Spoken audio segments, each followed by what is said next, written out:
NPR, NPR, NPR, NPR. Who, what, when, where, why, how? NPR, I need you now.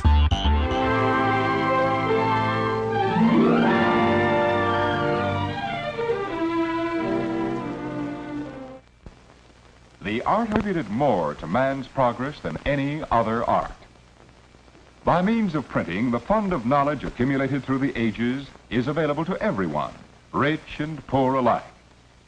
Printing is essential to all education. All the other arts rely on it. Religious movements depend on it. Business could not function without it, nor could government. Because of the need for printed matter in practically all of man's activities, printing now ranks fourth among the nation's great industries.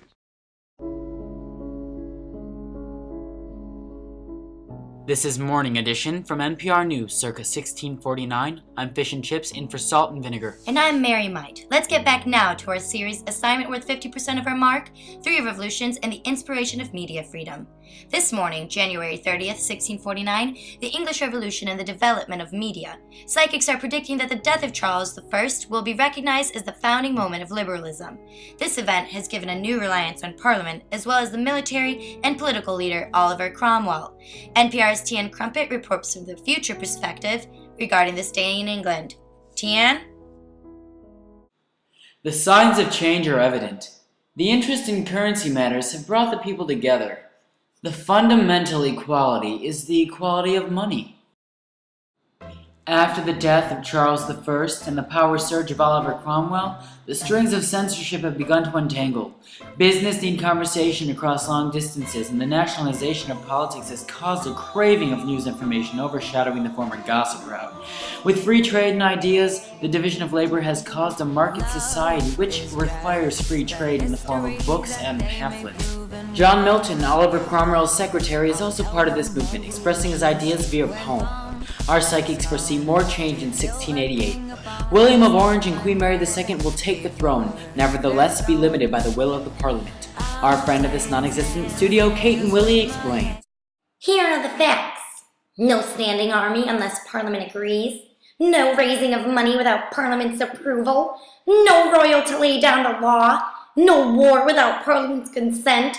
And Parliament decides who has the crown. No Roman Catholics, of course. Thank you, Caton. As we can see from the future, newspapers will be able to say what they wish about the monarchy provided they take a stance on reporting with Parliament. Enlightenment ideals will begin an era, espousing the need for freedom of speech and ideas to be spread to the newly educated, literate, and developing middle class. Something to look forward to. Cheers.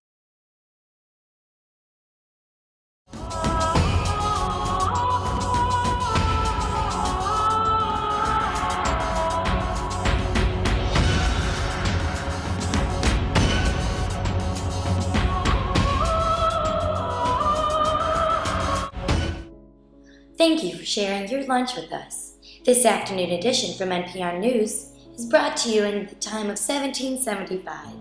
As you know, I am Mary Might. Today, on Assignment Worth 50% of Our Mark, 3 Revolutions and the Inspiration of Media Freedom, we find ourselves across the pond during the age of the American Revolution. Oh my! Excuse the disturbance. It appears we have this live footage from the scene. Now they'd run their own land, but George III still vowed he'd rule them to the end. Anything I say, do it my way now. Anything I say, do it my way. Don't you get to feeling independent, 'cause I'm gonna force you to obey. He taxed their property, he didn't give them any choice. And back in England, he didn't give them any voice. That's called taxation without representation, and it's not fair. But when the colonies complained, the king said, I don't care. He even has the nerve to tax our cup of tea. To put it kindly, king, we really don't agree. Gonna show you how we feel. We're gonna dump this tea and turn this harbor into the biggest cup of tea in history. They wanted no more Mother England. They knew the time had come for them to take command. It's very clear you're being unfair, King. No matter what you say, we won't obey. Gonna hold a revolution now, King, and we're gonna run it all away with no more king. We're going to elect a president. No more king. He's gonna do what the people want. No more king. We're going to run things our way. No more king. Nobody's gonna tell us what to do. Our non-existent network apologizes for the graphic nature of that content.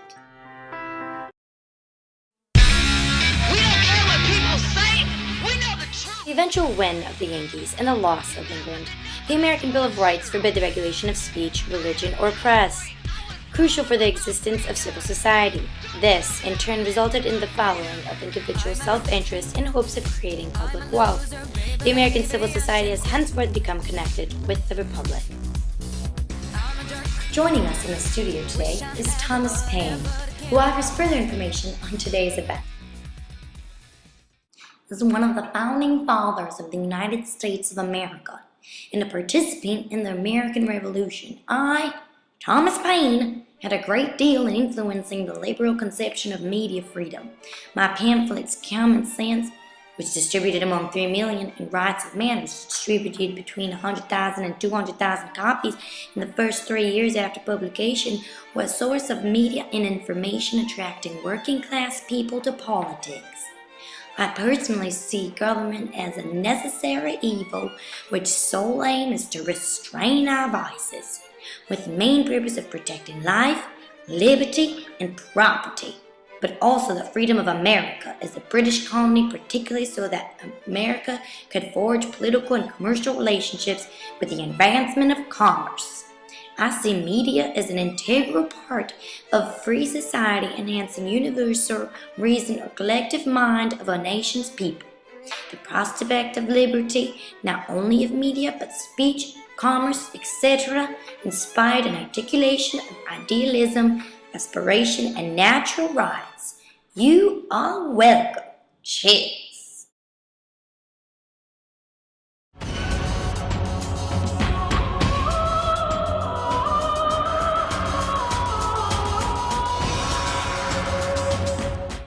Our non-existent network thanks you for joining us throughout all of these surely memorable years.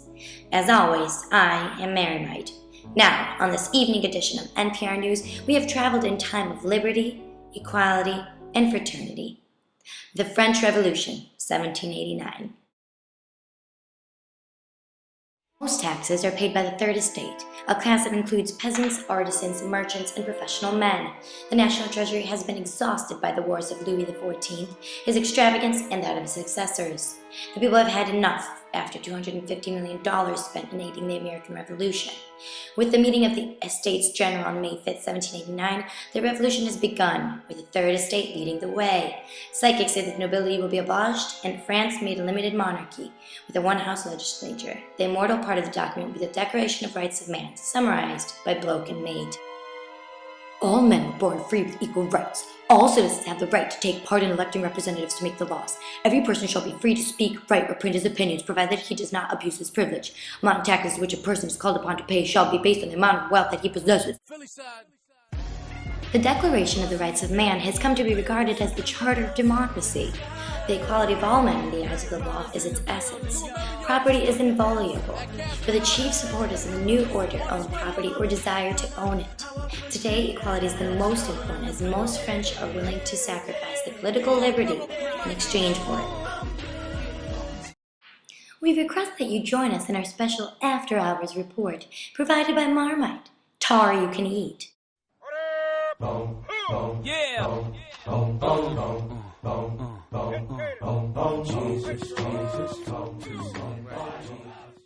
Me again, Mary Might.